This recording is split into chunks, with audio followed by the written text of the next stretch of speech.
मी लक्ष्मीकांत वाखळे. कळलं तुमच्यावरून. यांचा मी एकुलता एक सुपुत्र. अरे रे, त्याचा प्रकाश मेरा मनमोहन देसाईच म्हणाला मला.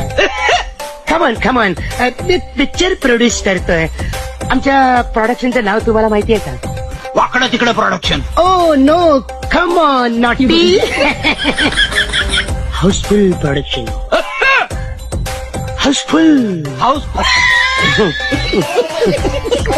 हाऊसफुल. त्याचं काय, आजकाल आमच्या इंडस्ट्रीमध्ये हेच नाव सगळ्यांना आवडतं, हाऊसफुल. आणि मी माझं प्रत्येक प्रोडक्शन हाऊसफुल करण्याच्या जिद्दीनेच काढणार. वा, शाबास, व्हेरी गुड. हे माझे 3 संगीतकार. वा, शाबास, व्हेरी गुड. हे नो अमर अकबर अँथनी